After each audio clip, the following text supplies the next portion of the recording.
El término muerte súbita del lactante es un término que se ha introducido en 1969, se introdujo en 1969, para describir la muerte que ocurre sin causa explicatoria, que es en bebés menores de un año, que ocurre principalmente durante el sueño, pero puede ocurrir también con el bebé despierto.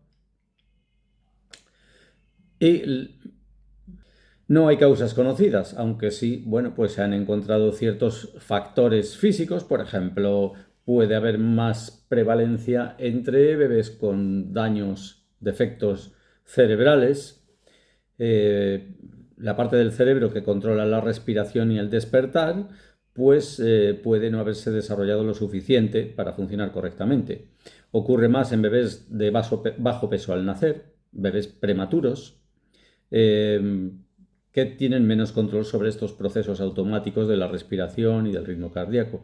Y ocurre con más frecuencia cuando hay infecciones respiratorias. Hay factores del sueño, como dormir boca abajo o de lado, dormir en una superficie blanda, compartir la cama con los adultos, un calentamiento excesivo, un calor excesivo, estar demasiado arropado, demasiadas mantas.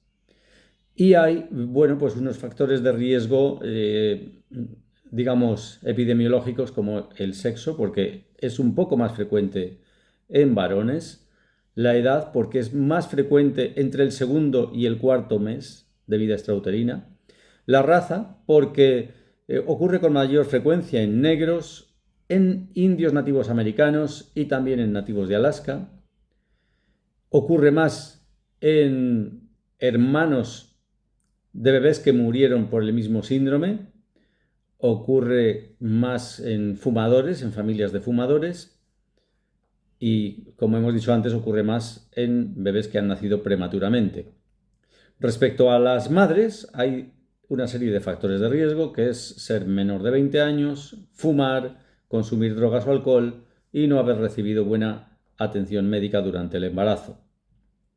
Claro, si estos son los factores de riesgo, pues de ellos los que son modificables, los contrarios son la prevención. Colocar al bebé boca arriba para dormir, colocarle en posición pies con pies, es decir, los pies de bebé con los pies de la cunita o del Moisés, el extremo de la cuna o del Moisés o del cochecito. Mantener la cabeza descubierta. Dormir en la misma habitación que los padres, pero preferiblemente no en la misma cama.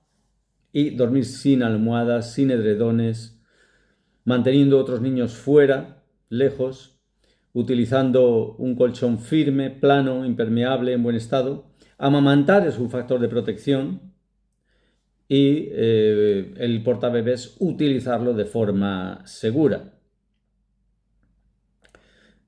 Cosas que se deben evitar si se quiere evitar la muerte súbita del lactante, pues no se debe compartir la cama si se fuma, si se toman drogas, si se han bebido más de 2 unidades de alcohol, si se han tomado medicamentos o si el bebé pesó menos de 2,5 kilos al nacer. Claro, no dormir en la misma cama no implica dormir completamente separado, porque existen las minicunas diseñadas para estar pegadas junto a la cama a modo de sidecar, que sí son apropiadas incluso en estos casos.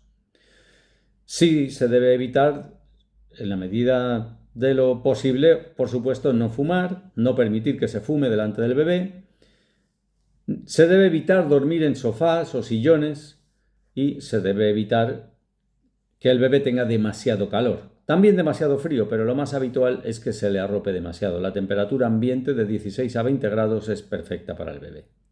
Pero claro, hay muchos padres que ven las ventajas, grandes ventajas del colecho, de dormir con los bebés. Y hay que poner en una balanza las ventajas contra las desventajas. Entonces, el síndrome de muerte súbita, lo primero que tenemos que tener en cuenta es que es algo muy poco frecuente. Ocurre en el Reino Unido en 1 de cada 3.600 nacidos y en Estados Unidos aproximadamente el doble, en 1 de cada 1.700 nacidos. En el mundo occidental se puede decir que ocurre en 1 de cada 2.000 a 3.000 nacidos, y eso es una incidencia relativamente baja. Por otro lado, hay que tener en cuenta que los estudios pueden tener fallos en toda la medicina y en este caso hay un fallo que podrían tener los estudios, que es la confusión con las muertes ocasionadas por homicidio. Hay un porcentaje de padres que en un momento de desesperación pueden llegar a asfixiar a propósito a su recién nacido o cometer una negligencia, digamos, deliberada. Y resulta que vemos que los factores de riesgo del homicidio contra lactantes pues son muy parecidos a los de la muerte súbita. Se da más en madres jóvenes, se da más cuando hay pobreza, desempleo, falta de vivienda, cuando hay falta de una red de apoyo, cuando no hay control en el embarazo, coincide con estos casos. Cuando hay abuso de alcohol o de drogas, se produce más el homicidio. Y, por supuesto, en bebés con problemas crónicos, como es típicamente los prematuros. Así que los factores de riesgo coinciden bastante. Y claro, podría estar ocurriendo que en los estudios que tratan de analizar los factores de riesgo de muerte súbita del lactante haya un porcentaje que no sabemos estimar de homicidios encubiertos. Y ese porcentaje puede estar engañándonos, puede estar haciéndonos creer que factores que en realidad son factores del homicidio, podemos estar tomándolos como factores de riesgo de la muerte súbita. Por tanto, hay que relativizar todas estas recomendaciones, porque el colecho, dormir junto a los niños, tiene también ventajas para el bebé, que siente el olor de los padres, el calor, para los padres también sienten el calor, el olor del neonato, fomenta el vínculo, fomenta la seguridad. El lactante tiene sensación de inseguridad permanentes cuando está solo. Se fomenta la seguridad en sí mismo si se le da un contacto piel con piel permanente.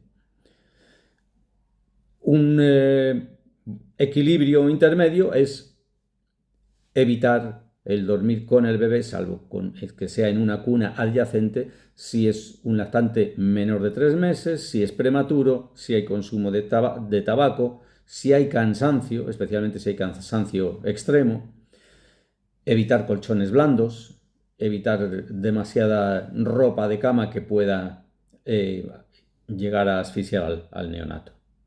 Tengamos en cuenta que lo natural es dormir juntos. En las sociedades primitivas, grupos de 30 seres humanos de todas las edades convivían en una choza y posiblemente emocionalmente eso tiene grandes beneficios, al menos en